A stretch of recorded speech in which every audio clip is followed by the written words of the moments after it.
Hello and welcome to this episode of Bush Footy Legends. Before we begin, we would like to acknowledge that this podcast is being recorded on the traditional lands of the Noongar people and pay respect to their elders past, present and emerging. The show is produced by Magic Studios and presented by the WA Country Football League in partnership with Healthway, promoting the Think Mental Health message. Ben Howlett is the ultimate country footy story. He learnt the game in the small southwest town of Donnybrook before heading to Perth and grinding out a career in the waffle. Then as a mature ager, he was plucked to join one of the biggest sporting organisations in the country. There were ups and downs, but his career is winding down the same way it started, with a stint at Peel and time dominating in the bush. I'm your host, Jackson Barrett. Let's get into it. Ben, thanks so much for joining us on this episode of Bush Footy Legends. You've just come off a season back in the country and you've claimed a best and fairest as well. So this is a man with true country footy links. End of the season, how's sort of the off-season treating you after a year of country footy? Does it differ to a waffle or an AFL off-season? I'm sure it's a little bit more casual this period. Yeah, definitely a lot more casual. I couldn't attend the fairest and best night, so I was actually at a wedding. So, a lot more casual this time of year for me. Just sort of kick back. Yeah, more family time for me. And a little bit of recovery. I've just come fresh off a pec tendon surgery, so I'm about 7 weeks post of that. So, yeah, still recovering a bit. So back in Donnybrook this year, which is obviously where you've grown up, what did it mean to come back to country footy and to the Dons this year? Yeah, it was an interesting decision. Early days, I wasn't too keen on playing early days. Once I retired at Peel, I was pretty content and just sort of living my life and spending a bit more time around the family. But obviously once we moved back down and got a bit more settled in the country and got our house, obviously got the knocks on the door from a few clubs sort of wanting me to play on. But it took me a little while to make my decision and wasn't too keen early days. But I think it's sort of ingrained in the blood, I guess. And I guess you always want to play and be around the football community, and I've always got pretty strong family ties to the Donnybrook Footy Club, so I wanted to continue with them, and had a really enjoyable year. Did you sort of give any serious weight to any other offers, or was it always going to be Donnybrook if you'd made the decision to play again? Yeah, and I was talking with a few clubs. There was a lot of my sort of Peel mates playing at a few other different clubs, so that's one of the reasons you play footy, I guess, is you want to play with your mates. So, I did seriously consider looking at a few other clubs, just purely to play with some friends. But being a family person and being around Donnybrook, definitely made it more attractive. And obviously got some family traditions there, and obviously my brother and my father and granddad have all played there, and cousins and whatnot. So, strong family ties, being close to the club, definitely made my decision a lot easier. Mate, how did it all start growing up in Donnybrook? It's obviously a family affair, football for you guys, but it's a town thing as well. I remember going to, must have been 2018 on their flag run. There was a game in Donnybrook where there were more people at VC Mitchell Park than the registered population of the town. It's a footy mad place. Is that sort of how you came to grow into the sport as a youngster? Yeah, absolutely. It's a small town, but it's a very strong, close-knit community. And I guess that's what people do on the weekends is most people head up to the footy club to watch the team play, and that's the social gathering. Small towns, small communities are like that, I guess, all over Western Australia. But, it's a pretty special sort of little town. We have a lot of strong families in that town. You've got Trigwells, Athertons, Howletts. They're well-known families within the community. So, it was always nice going back there. And I guess, as I said before, being close with my family, being around them on weekends was the best thing to do. Was it sort of Auskick, junior footy, senior footy sort of thing? Was that the progression? Yeah, absolutely. So I played all my junior footy down at the club, just basically following my brother's footsteps. And then obviously you sort of, as you progress, a few sort of development squads. Early days it was with East Perth because that's who Donnybrook was aligned to. So for a while there I thought I was going to be playing with East Perth in my later waffle career, but didn't work out that way. The zones changed and we ended up playing with Peel. yeah, could have been more happier. Really, made some really lifelong friends playing at Peel Thunder, and still, yeah, loved going back there and watching them play, and was pretty envious of them this year when they made the finals. How was the sort of taking the leap and heading up to Peel? It was a pretty strong Colt side at the time, premiers in 05 and 06. Was it a tough assignment sort of breaking into that side as a youngster from the country, which is always difficult in itself, or did you settle in pretty nicely? Yeah, absolutely. I think 2005 is when I headed up. Played a couple of games in 04 as an underage Colt. And I found that great, like playing with the likes of Hayden Ballantyne and Brock O'Brien, guys that went on to play AFL themselves. Looking up to those guys and trying to test yourself against the best, I guess. It was obviously great fun. But 05 headed up there to have a real proper crack, and really enjoyed my time. We had a really amazing side, to be honest. Had 7 or 8 guys that ended up getting drafted out of that 05 side. I think they won it in the 04 as well. So if I had been there a year before, might have ended up with 2 flags. But I really enjoyed it. When the state guys went away in 05, like Scott Gumbleton and said Hayden Ballantyne, a few others, really tested us out as a team. And unfortunately, I was there and being able to step up and get a bit more midfield time, which was great. And then, as I said, went on to win the 2005 flag, which was unbelievable. Was there travel involved in that for you, or had you made the decision to relocate at that point? No, lots of travel. Your parents are a big part of your football career at that age. So, mum and dad obviously helped out a fair bit, drive me to and from Perth. Still remember the 5 a.m. wake ups to get to Joondalup by 8:30 in the morning. So big days, but well worth it in the end. You mentioned Scott Gumbleton in there, unique in the fact that you ended up at Essendon as well. Was there a bit of a connection there, given that you've shared that similar path? Yeah, absolutely. Gumby and I are great mates, and still to this day. I'm not sure about the connection, whether he was having a few talks to Dodoro behind closed doors, but it was wonderful to end up in the same spot as Gumby. Absolutely talented junior. Colts level was just unreal. Like, it was just a shame that, once he got to AFL level, he had so many injuries, because he could have been anything really. So, absolutely stoked to end up at the same club as him.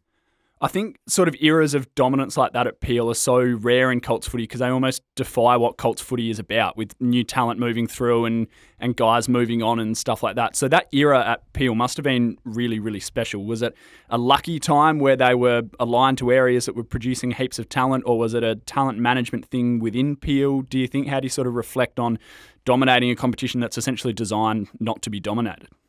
Yeah, I think they, I guess, were doing really well with their recruiting at the time. I know Trevor Williams, who was the Colts coach at the time, and a few other guys that were behind the scenes were out and about and actually going out and scouting and looking at the local talent. So I was quite thankful that they came down and watched me play Colts footy at Donnybrook, and even my first few league games at Donnybrook. So those guys were instrumental in sort of developing a side that could come together, that was well stacked and well talented. So I guess we were pretty lucky. You've got to have a bit of luck involved, and we were pretty lucky that we had sort of 7 to 8, maybe 9 guys that could play. Went on to play AFL.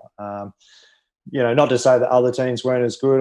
The Eastern Mantle, who we played in the grand final, had Josh Kennedy and Paddy Ryder and Andrew Swallow and Brad Dick and a few others. So certainly at that time, the whole Waffle Colts competition was quite strong. To jump back a little bit to Donnybrook, you mentioned a few league games. Making your league debut so young and that little bit of exposure to senior footy, what did that sort of mean to you at the time? And was that something that you carried on through a Waffle career? Yeah, so just quite lucky at the time. I was 15 when I started playing league footy at Donnybrook. So quite young, but I guess it sort of holds you in good stead that playing against those mature bodies, you sort of just learn, I guess, how to tackle and how to manoeuvre bigger guys. Especially, and that's been my whole career really. I've always been up against bigger guys. So I just think you get a little bit smarter, a little bit wiser, and that, I guess, that's, people talk about experience, and it's absolutely what you get from it. So when I moved up into senior footy at sort of waffle level. Again, sort of still playing Colts footy at Peel, but being given exposure to play, senior footy at league level at sort of 17, 18, definitely helps you out once you go full time. What about your first couple of games? So 2 league games in 2006. What do you remember of your waffle debut, and what did that sort of mean to you at the time playing for Peel Thunder? Yeah, I remember the waffle debut pretty clearly. Got stuck on Shane Woden and meant to follow him around, but I think he ended up with 40-odd touches that day. So, it was certainly a learning curve, just learning how to follow those guys and just working out how hard they run and how hard they work around packs. Definitely showed me, that I've got a long way to go. So, the next year coming into senior footy, that's when it all really begun for me, and actually putting in a proper pre-season and sort of building my body. Do you reckon that pre-season and the extra experience and then the fitness base was a big factor in you sort of establishing yourself the next year? Yeah, absolutely. I guess coming through, we only had a few guys that were sort of sticking around the football club, because we did have a lot get drafted in that time. So as I mentioned before, Scott Gumman and Brock O'Brien, Matt Riggio and Christian Thornton, a few others, we all left the club as well. So I was one of the younger guys only coming through. So definitely had to build the base, had to make myself a bigger, stronger player, because at the time I was only a skinny 18-year-old kid, and travelling from Bunbury, Donnybrook every 3 times a week certainly takes its toll and makes it a lot harder.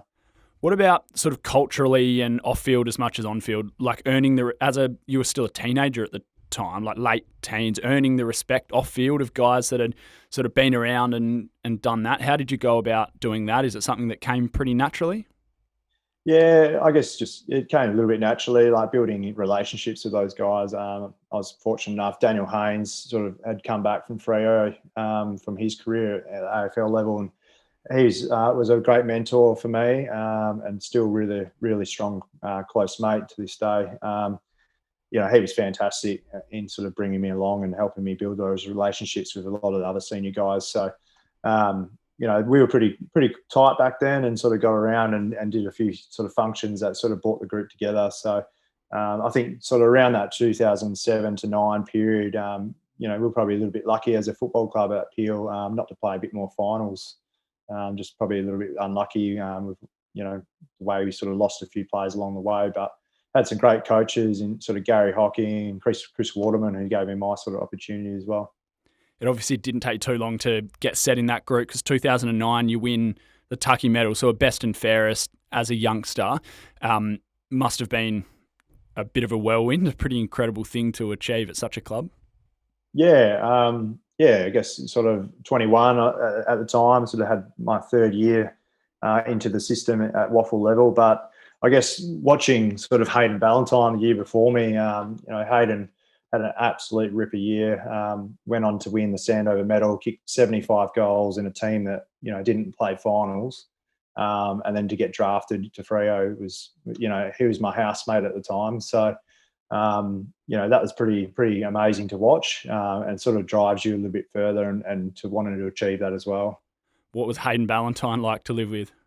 As cheeky as he is on the field, really, pain in the arse at times. But no, I love Hayden. Still really close mates with Hayden till this day. So still trying to get him to pull the boots on for next year.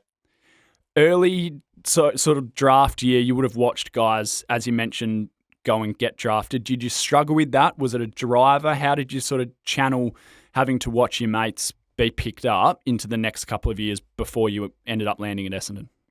Yeah, I wouldn't say it was too much of a driver, but I sort of missed sort of 3 consecutive drafts where I didn't get picked up. But I sort of saw guys get drafted here and there, but I wasn't really getting any sort of contact from AFL clubs. I never played any state football. So, I probably thought at the time I was pretty happy just carving out a strong waffle career. But, at the time when I did get drafted, I was holidaying in Bali because I didn't expect to be picked up. But, when it did, it was an amazing feeling. And, the rest is history. What sort of a surprise was it? Did you have any contact from Essendon or any other clubs during the year, or was it genuinely out of the blue? Yeah, it's generally out of the blue. I had a couple of contacts from a few clubs, in, I think Geelong and maybe West Coast, a couple of meetings. North Melbourne were pretty heavy. If anything, I probably thought I was going to North Melbourne. I sort of flew to Melbourne a few times to meet with them and had a few medicals. But Essendon was sort of out of the blue. I was, as I said, in Bali. They rang me the day before the rookie draft and said, we're thinking of taking you. So at that time, didn't really think much of it. I thought, it's probably not going to happen. But so it happened, and I was pretty lucky to end up on the rookie draft. What are the next few days like after that? So you're in Bali and you don't tend to have an awful lot of time before you need to be in Melbourne. What was that look like? I had enough time to have a few beers, that's for sure. So I celebrated pretty hard in Bali with a few mates. And then, back to WA. I think I was in WA for maybe 4 days and then straight to Melbourne. So a couple of weeks in Melbourne, and lucky enough that it was into Christmas. So I had a couple of weeks break to sort of celebrate properly again with the family. But a bit of a whirlwind that sort of time. You sort of fly over, all of a sudden you're training with guys you sort of see on TV and you sort of idolise. And I think my first training session was the announcement of Jobe as captain. Walking into a training where there's over 3,000 people just at training, probably more than a Peel game, was just unreal. Yeah, just a whirlwind. Was Jobe one of those guys that you sort of idolised coming into the club? It would have been pretty well immediately post Kevin Sheedy era, so there would have been a bit of change at the club. Was Jobe one of those guys that you had your eye on going over? Yeah, massive change at the club at the time. I think Lloydie just retired the year before. James Hird 2 years before that. So, Joe was up and coming. So obviously touted as the next captain. And we still had likes of Mark McVeigh, Andrew Welsh, David Hill, some really well-known people around the club. So all those senior guys were fantastic for me as a first-year player coming in. Remember spending mountains and mountains of time with Andrew Welsh, sort of learning my trade and craft. So, all those guys are instrumental in my career. So many of those guys that you mentioned there back with ties to Essendon as well. Does it sort of please you to see that happening now?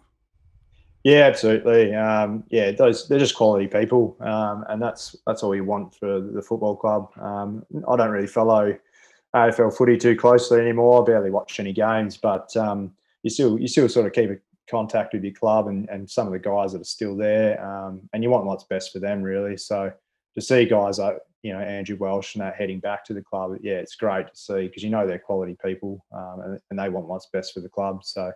Hopefully they get a bit more success in the next few years because, it's been a long time coming. What sort of a ride is it from going pick 30 in the rookie draft, and then we spoke about coming into training and it's this massive organisation, to then making your debut and sort of establishing yourself as a starter? Yeah, it's pretty scary. Even the first few trainings, and you hear it a lot from a lot of draftees. You just have a lot of jitters and. Just when you're kicking the ball to a superstar of the game like Jobe, you tend to get the jitters a little bit. So you miss kick it and you don't look probably as good as what you should at that level. But at that time it just happened so quickly. As I said, pick 30 in the rookie draft. We started playing sort of practice matches in February. I remember being really disappointed, missing out on the first practice match. So all the boys flew to WA to play West Coast in a pre-season game. All the first years except for me.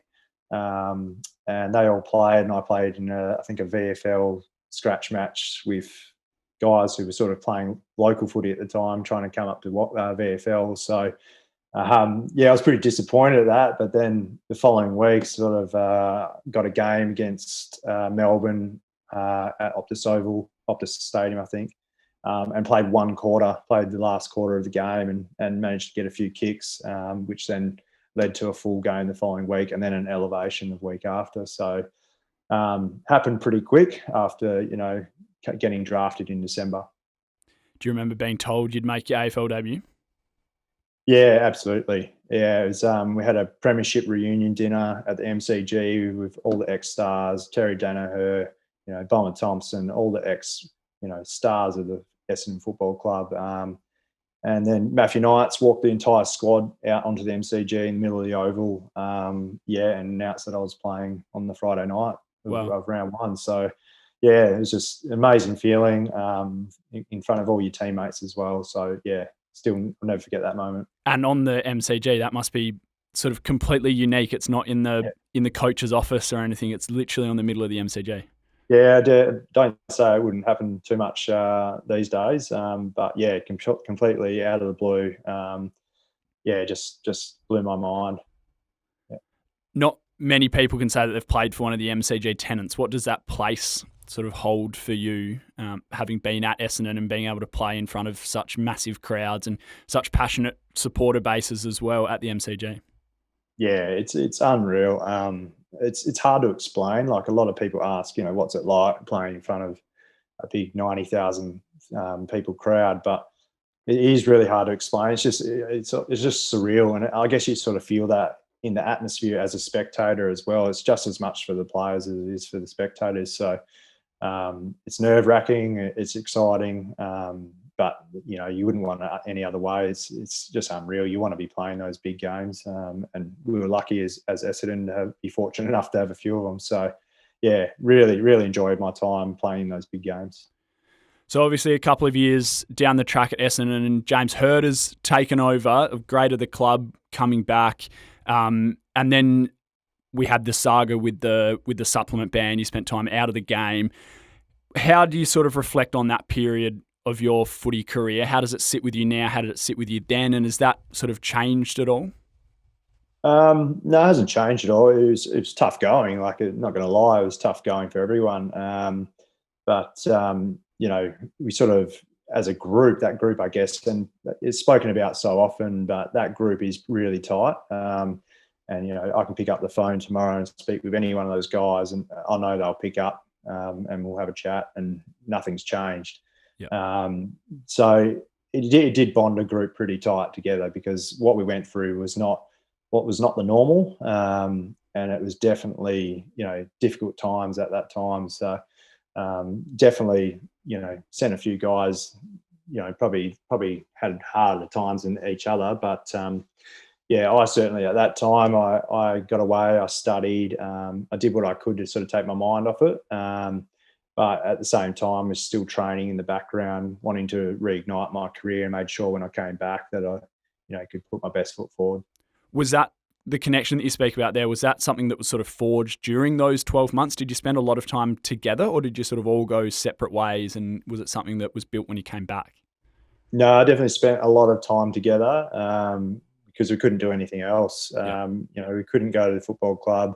A lot of the guys at the football club still were a little bit unsure of how we could sort of hang out.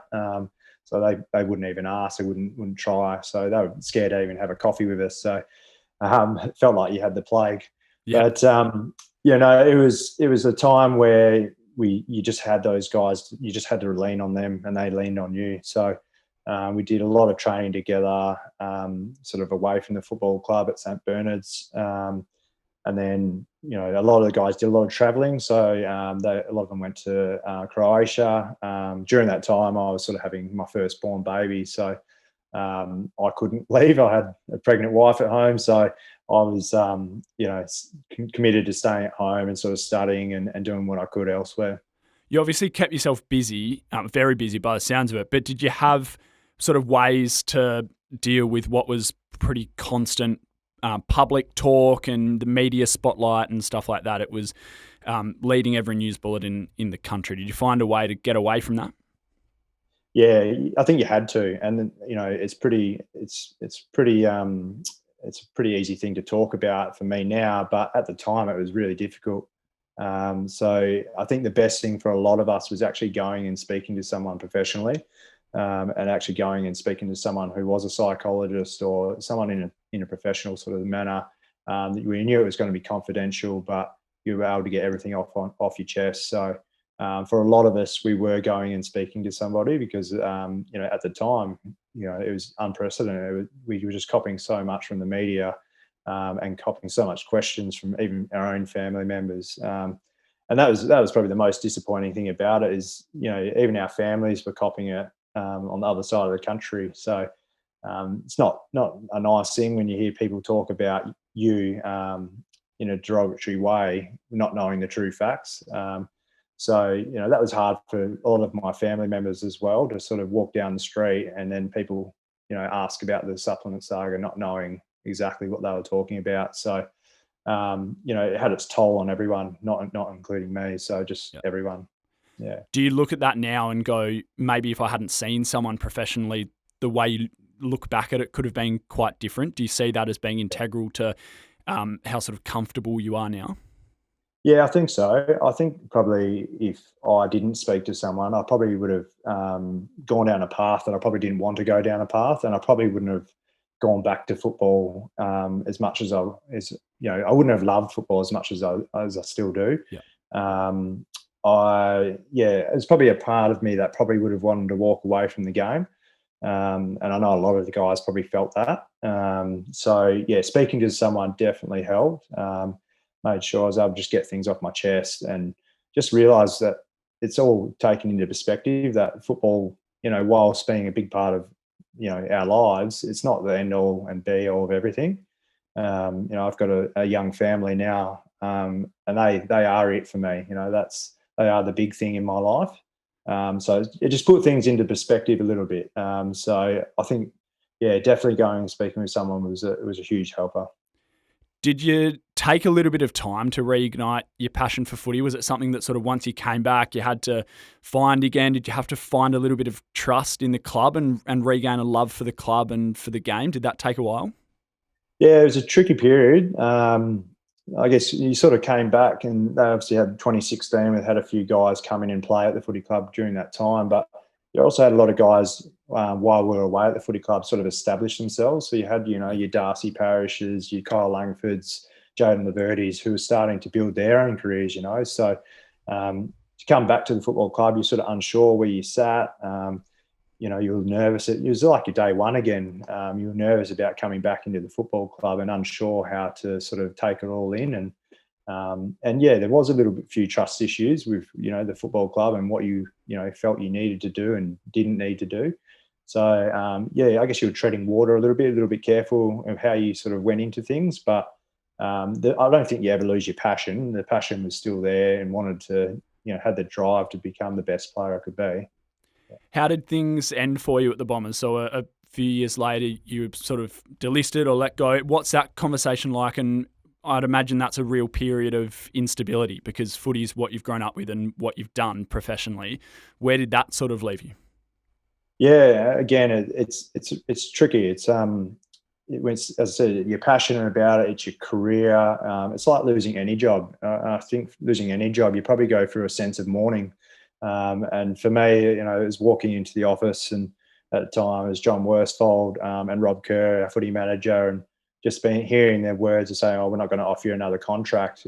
It takes a little while to sink in, but I remember still going home to this day and just breaking down to my partner and just being totally upset. That's my career's finished. So it took a little while to adjust and sort of. Obviously, the next period is, you got your fingers crossed, hopeful to get to another football club. But for me, that didn't happen. But I think the thing that got me excited was the next period of my life was, all right, now I've got my family. Okay, we could possibly move back to WA. All these possibilities sort of opened up as well. So there's also a sense of relief in there as well, not knowing or not sort of going, oh, okay, now I'm going to have to put my body through immense pain again for a pre-season. I've got my life to live. So there's a little sense of relief as well. Was it a live possibility once you were delisted that you might end up at another club? Were there sort of ongoing talks around that? Yeah, I mean, my manager at the time was trying his best, basically to get to any football club he could. There's definitely a few chats there. Thought there was a few doors that might sort of open up, being in sort of a Brisbane or a Gold Coast, even West Coast and Freo at the time. But it wasn't to be.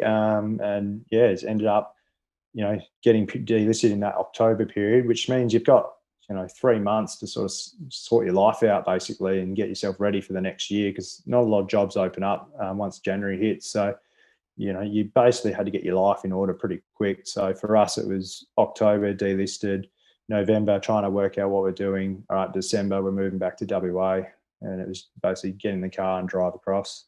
Was moving back to WA something that you'd considered all along, or was it just a product of circumstance, or had you always sort of been like, I'm in Melbourne to do a job and I'll be back? Yeah, I always knew I'd come back to WA one day. I loved my time in Melbourne, and there was a period where I was like, I don't want to leave. And I think around once I got delisted, there was a couple of chats around, possibly doing an ongoing role within the Essendon Footy Club as well. But however, just having a young family, having our firstborn, we were pretty keen to get back around family as well. So, there was sort of two sort of strings pulling there. But I guess, being closer to family is more important for my partner and I. Where did playing for Peel come into that planning? Yeah, so I spoke to Peel pretty early, and I'm pretty a loyal sort of person. I love playing for the clubs I grew up with. So, I guess speaking with them, they were pretty keen to get me back. They were pretty keen to help me out with my studies as well, finish off my teaching degree, and help me out living wise as well. So they're pretty helpful in sort of getting me back across. Obviously, driving across Australia, I didn't get a chance to pack up the house or anything like that. So, they got the removalists sorted for me from the other side of the country, and basically got it all packed up and then basically move into WA. So, I'll be forever grateful for what they did in getting me back as well. What about captaining Peel? Is that something a sort of 16-year-old Ben Howlett envisaged doing as a kid? That would have been pretty special. They obviously gave you your first opportunity, and it was very much your launching pad, and then to become a leader in that group would have been a significant milestone. Yeah, I mean, at that stage in my career, I guess, after coming back from the AFL, I hadn't tasted too much success. So I was pretty keen on sort of driving the standards within that Peel group. So to them, they probably they saw someone who'd experienced a fair bit, and were keen to sort of look up to me, I guess. So captaining, I don't know, it wasn't something I was striving for or ever really wanted. I've always said, anyone could be a leader. It's just a title, really. Yeah. So I think, even if I wasn't captain, it wouldn't have changed who I was. I would have still been, my open voice and barking orders where I could have. But it's definitely something that it was a huge honour. And I'm incredibly proud that I was able to captain the footy club. But just unfortunate it wasn't able to get that success. Do you think maybe it almost makes a better leader, guys that are sometimes thrust into it a little bit and are just forced to sort of either sink or swim, and it all seems to come a little bit more natural than it does when, you're growing up thinking, I want to captain this club, and you put a world of pressure on it? Do you think maybe it actually made it a little bit more natural and more comfortable? Yeah, possibly. I've always tried to lead by my actions, not so much what I say. So, I don't know if I say the right thing all the time, but I certainly, I want what's best for the team. So, and I'll do whatever I can to help that and push it along just through my actions. So, there's different types of leaders, and there's leaders that are really outspoken. I've been fortunate enough with, Brendan Goddard and even Job Watson, during my time, but who are just fantastic speakers and get the best out of people through motivation. James Herb is incredible with his motivation and the way he spoke. So, there's different types of leaders, and I think you need a range of leaders throughout a team. It's not just the captain to sort of lead the way. Where does your sort of teaching background come into that? Do you think there's a crossover there at all? Yeah, possibly. Probably get the teacher voice on a bit at times, and probably hear that from a few of the boys. But I my family grew up all being teachers. My partner's a teacher as well. So I'm not sure whether it sort of floats across. It probably does a little bit. The way I sort of try to get the best out of people. I try to drive standards as much as possible. But I'm not sure if it floats across or not. Speaking of some of those sort of great leaders that you played under and worked with, is James Hird someone you'd like to see pursue another position in the AFL system? Yeah, absolutely. I think he deserves a second chance to be a coach. He was, absolutely a wonderful coach. As I said, a great motivator and a great people person. I still remember to this day him early days writing a letter to every player and what he wanted to get out of them. And I think I've got that letter, and it still reminds me of what I could have achieved and what he wanted me to achieve. So um, I think, he definitely deserves a second chance. And not to mention there's other coaches out there that were at our club at the time, and thankful that some of them have been given opportunities. And in Simon Goodwin, he was unreal at my time at Essendon, probably one of the best coaches I've ever had as well. So, there's some great people that come within football clubs and definitely deserving of coaching roles. Made the decision to call it a day at Peel. Did that just feel right? Was the timing right? Was it injuries? How did that come about? Yeah, probably a bit of both, injuries and timing. My body is starting to fall to bits a little bit. Kept having recurring hamstring problems. Had a pec tendon injury as well, tore that off the bone, which is, probably my own fault for trying to tackle too much. But, I think just the timing of it as well. We were always going to move closer to home, being down south. And as I said, our family has grown over the time. Now have 3 kids that are at a young age, so we wanted to be closer to family. But I had a really great teaching role within Mandurah and was quite happy. It just a door opened up, and it was the right time. You obviously had a really significant career across Essendon, being one of the biggest clubs in the land, and then Peel as well. One thing you probably did miss out on, though, is like real team success. How does that sit with you? Yeah, still quite frustrating. You see some guys that just enter a competition, they play 10 games, win a premiership, and you just think, how lucky are you? But I look across my career, and you combine all the games, and it's over 250 odd games that I still haven't had any success. Played in 2 finals at Essendon and lost them both. It's frustrating, and it's as I said, Peel played finals this year, and the year after I leave. So I don't know, some people just are destined maybe not to play in finals, and I'm hopeful that I'm not one of them. I'm hopeful that in the next few years before I do, hang them up for good, that I can get some success.